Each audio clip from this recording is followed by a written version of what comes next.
అందరికీ నమస్కారం అండి. భర్త ఎంత బాధ పెట్టినా సరే తట్టుకునే స్త్రీకి మాత్రం జరిగేది ఇదే. అదేంటో చూద్దాం. మనం తీయటి మాటల వెనక ఉండే చేదు విషాన్ని ఏంటో గుర్తించాలి. గ్రహించలేనంత కాలం మోసపోతూనే ఉంటామని తెలుసుకో మిత్రమా. కష్టం కష్టం అనేది మన జీవితంలో ఎంతో విలువైనది. మనకు తెలియజేస్తూ ఉంటుంది. బాధ అనేది మన మంచిని కోరే వారి మనకి తెలియజేస్తూ ఉంటుంది. అలాగే కన్నీరు మన మనస్సులోని భారాన్ని తగ్గించి మనసుని తేలికపరుస్తుంది. చేతి నిండా డబ్బు ఉన్నప్పుడు మనం ప్రపంచాన్ని మర్చిపోతాం. అదే చేతిలో చిల్లి గవ్వ కూడా లేనప్పుడు ఈ ప్రపంచం మనల్ని మర్చిపోతుంది. నిజమే కదా. అవమానం జరిగిన చోట నేర్చుకోవాల్సింది తిరిగి నిలబడే ధైర్యాన్ని, అంతేకాని పిరికితనాన్ని కాదు, అవమానించే గుణాన్ని కాదు. ఎవరికీ కూడా మాటను ఇవ్వద్దు. ఇచ్చాక మాయ మాటలు చెప్పకూడదు, దాన్ని నిలబెట్టుకోవాలి. ప్రేమించడం అంటేనే అన్నిటినీ అధిగమించడం అని అర్థం. ఎన్ని కష్టాలు వచ్చినా సరే వాటిని భరించి ఒకరికొకరు తోడుగా నిలబడటం, అంతేకాని మాయ మాటలు చెప్పి వదిలేయటం అస్సలు కాదు. ఎవరైతే నిన్నుగా అభిమానించి అర్థం చేసుకుంటారో వాళ్ళని జన్మలో వదులుకోవద్దు. ఎందుకో తెలుసా? ప్రపంచంలో అతి కొద్ది మందే మనస్ఫూర్తిగా ప్రేమించే వాళ్ళు ఉంటారు, ఎదుటి వారిని అభిమానించే వాళ్ళు ఉంటారు.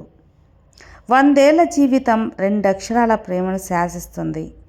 అదృష్టం బాగుంటే వరంలా తోడుంటుంది. సమయం బాగోలేకపోతే జ్ఞాపకమై ఏడిపిస్తుంది. అవునా కాదా మీరే చెప్పండి. మనం కావాలి అనుకున్నప్పుడు మన నుండి దూరమయ్యే ఒక చేదు నిజం మనం వద్దు అనుకున్నప్పుడు మన దగ్గరకు వచ్చి మళ్ళీ తిరిగి రానంత దూరం వెళ్ళిపోతుంది. ఒక తీయటి జ్ఞాపకమే ప్రేమంటే. ఎవరో వచ్చి ఏదో చేస్తారని ఎదురు చూడవద్దు, ఊహల్లో కూడా అనుకోవద్దు. ఎవరు ఉన్నా లేకున్నా నీకు నువ్వే చివరి వరకు. నీ నవ్వే నీ గెలుపు. అలాగే నీ జీవితంలో నీ మనసే నీకు తోడు. అప్పటి వరకు అంటే కడ వరకు ఎవరి మీద కూడా మరీ ఎక్కువ ఆశలు పెట్టుకోకండి. మీదేమీ వాళ్ళ ప్రపంచం కాదు అని తెలుసుకోండి. వాళ్ళకంటూ మరో ప్రపంచం ఉంటుందని గ్రహించండి.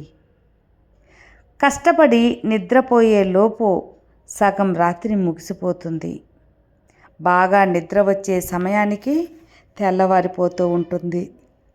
ఒక మధ్యతరగతి వాడి జీవితం ఎప్పుడు కూడా ఇలాగే ఉంటుంది.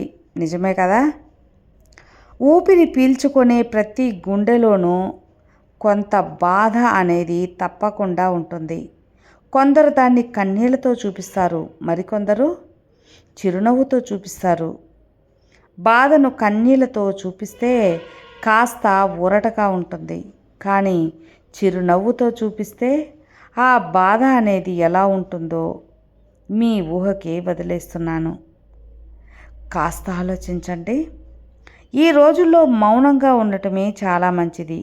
ఎందుకు అంటే కాలం కలిసి రానప్పుడు మనం చేసేది మంచి పనైనా సరే మాట పడక తప్పదు. కాబట్టి మౌనమే మంచిది. కొందరికి అర్థం చేసుకునే ప్రయత్నంలో మనకు మనమే అర్థం కాకుండా పోతాం. మర్చిపోవడం అంటే కనపడని కన్నీటిని దాస్తూ అలాగే నవ్వుతున్నట్లు నటిస్తూ బ్రతకడమే. చాలా వరకు ఇష్టాలు అలాగే ప్రేమలు ప్రేమించాం అనుకున్న వాళ్ళ మీదే చూపిస్తూ ఉంటాం, కానీ కోపం మాత్రం నిజంగా ప్రేమించిన వాళ్ళ మీదే చూపిస్తాం. కొందరికి ప్రేమించిన వారికి బాధ పెట్టడమే అలవాటు. మరికొందరికి బాధపడుతూ కూడా ప్రేమించడమే అలవాటు. ఎందుకంటే వారి యొక్క ప్రేమ విలువేంటో తెలుసు కాబట్టి. అలాగే వారికి బాధ్యత బరువులు ఎక్కువ కాబట్టి. బంధాల కంటే విలువలు తెలుసు కాబట్టి. జీవితంలో బాధ్యతలు లేని బాల్యం కంటే బాధ్యతలు కల యవ్వనమే నిన్ను ఎక్కువ ఏడిపిస్తుంది. ఏం కావాలో కాదు, అప్పుడప్పుడు ఏం వదులుకోవాలో కూడా తెలియాలి. అలా తెలిసినప్పుడే నిజంగా మీరు జీవితంలో మంచిగా ఉంటారు. అడిగి అడిగి అలసిపోవడం కన్నా అర్థం చేసుకొని ఆగిపోవడమే చాలా మంచిది. నీ యొక్క చెయ్యి పట్టుకొని నడిపించిన వాళ్ళని, అలాగే చెయ్యి పట్టుకొని నడిచే వాళ్ళని ఎప్పటికీ మరువకు, వదలకు. అలాగే వదిలిపెట్టకు. వారికి ఎవరున్నారు? మీరు తప్ప. మనుషులు ఎలా ఉంటారు అంటే ఎవరికీ చెప్పకూడదు అని నమ్మకంగా చెప్పినవే 10 మందికి పనిచేస్తూ ఉంటారు. అందరికీ చెప్పు అన్నది మాత్రం మనకెందుకులే అని వదిలేస్తారు. తెలివిగా ఉండటం నేర్చుకోండి. ఇష్టం వేరు, అలాగే ప్రేమ వేరు.